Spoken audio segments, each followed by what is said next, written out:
Stop, please. Stop, please. Stop, please.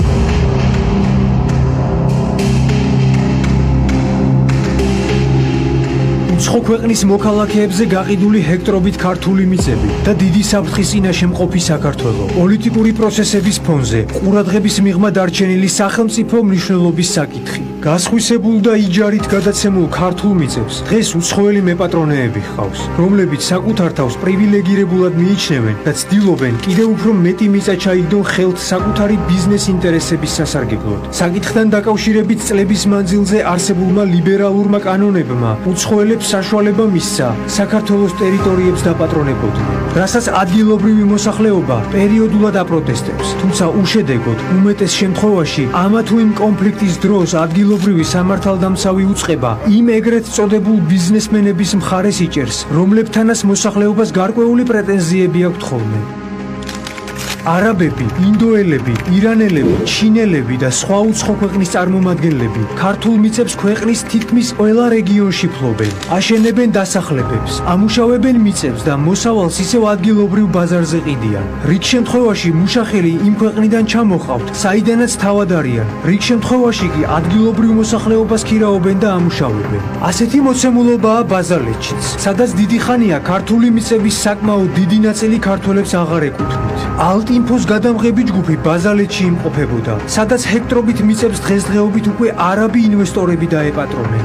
ამ უზარმაზარ მიწებზე ახლა საქართველოს მოქალაქეებს ფეხის დადგმის უფლება არ აქვთ, რადგან არაბ მეპატრონეებს ტერიტორიაზე ქართველების შესვლა აღიზიანებთ. დავიწყოთ თავიდან, თუ როგორ აღმოჩნდა სახელმწიფო მიწები არაბი ინვესტორების ხელში.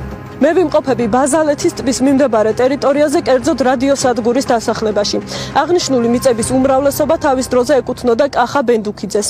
ჩვენთვის უცნობია მან ეს მიწები სახელმწიფოსგან სიმბოლურ ფასად შეიძინა თუ არა, მაგრამ როდესაც აღნიშნული საკითხი საჯარო რეესტრში მოვიკითხეთ, გაირკვა, რომ საკუთარმა ქალიშვილმა ქონების გასხვისება არაბ ინვესტორებზე დაიწყო. ეს ხდებოდა 2013 წლიდან მოყოლებული. როდესაც ჩამოვედით ამბის გასაშუქებლად 200 ჰექტარი და არაბი ინვესტორის საკუთრებაში.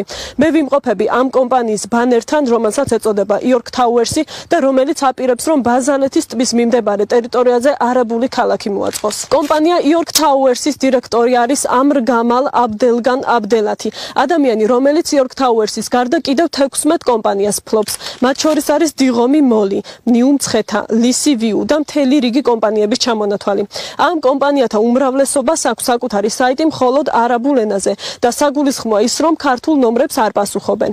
საიტზე ვკითხულობთ, რომ ბაზალეთის ტბის მიმდებარე ტერიტორიაზე მიწის ნაკვეთის ფასი კვადრატული არის $12-დან და ისინი მოუწოდებენ თანამემამულეებს ჩამოვიდნენ და დასაქმდნენ ასევე სტუდენტებს და ინვესტორებსაც. აითვისონ ბაზალეთის ტბის მიმდებარე ტერიტორიები, ვინაიდან მიწა არის იაფი და შესაძლებელია, რომ ქართველები იაფ მუშახელად გამოიყენონ. არსებობს მთელი რიგი არაბული საიტების ჩამონათვალი, რომელთა მეშვეობითაც უცხოელები ქართულ მიწებს ყიდიან.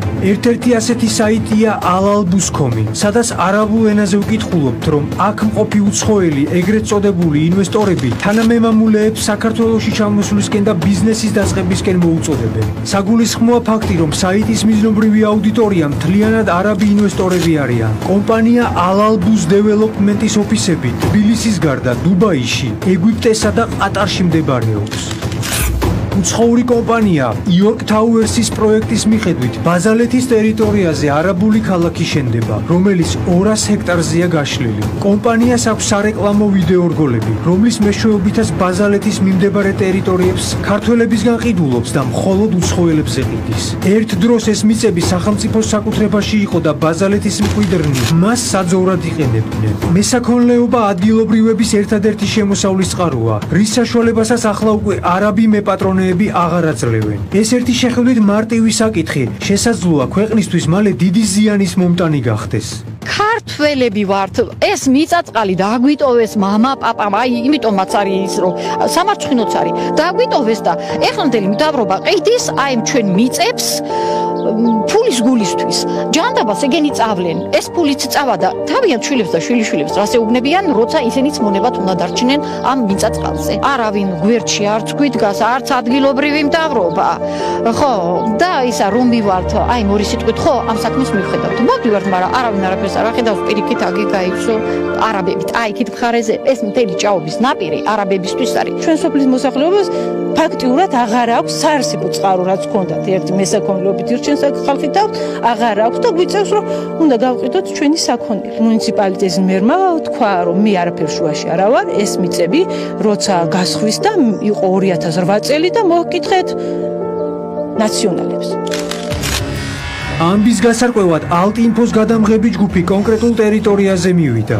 სიტუაცია მას შემდეგ დაიძაბა, რაც ადგილზე მყოფმა უცხოელებმა ჩვენი გადამღები ჯგუფი შენიშნეს. გარდა იმისა, რომ ადგილზე მყოფი უცხოელები ალტ-ინფოს გადამღებ ჯგუფს ხელს უშლიდნენ პროფესიული მოვალეობის შესრულებაში, მათი მხრიდან ადგილი ჰქონდა ფიზიკურ შეურაცხყოფასაც. You can give me დააზიანეს ტელეკომპანიის კამერა. კონკრეტულად რა სახის ინციდენტს ჰქონდა ადგილი? ამის ნახვა მობილურით გადაღებულ კადრებში შეგიძლია.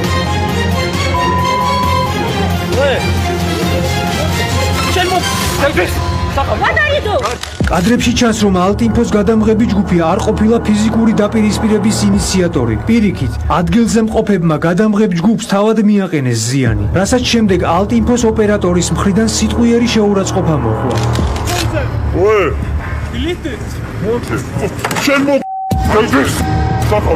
ინციდენტი და რამდენიმე წუთში ქართულ მიწებს დაპატრონებულმა ინვესტორებმა საპატრულო პოლიციის 2 ეკიპაჟი და სასწრაფო დახმარების მანქანა გამოიძახეს, თითქოს და ფიზიკური დაზიანების გამო, რაც სრული აბსურდია. ეს არ არის უცხოელების მიერ ქართული მიწების ფლობისა და პროვოკაციული ქმედებების ერთადერთი შემთხვევა. საქართველოს თითქმის ყველა რეგიონში, სოფლებში, ჰექტრობით მიწები უცხოელებზე მიზერულ თანხებად არის გაყიდული. ამ მოცემულობის ფონზე არის იმის თქმის საფუძველი და საშიშროება, რომ ქართველები საკუთარ ქვეყანაში მალე უმცირესობაში აღმოჩნდებით, რადგან რეალური სურათი იმაზე საგანგაშოა, ვიდრე ამ ერთ რეპორტაჟს შეუძლია გადმოსცეს.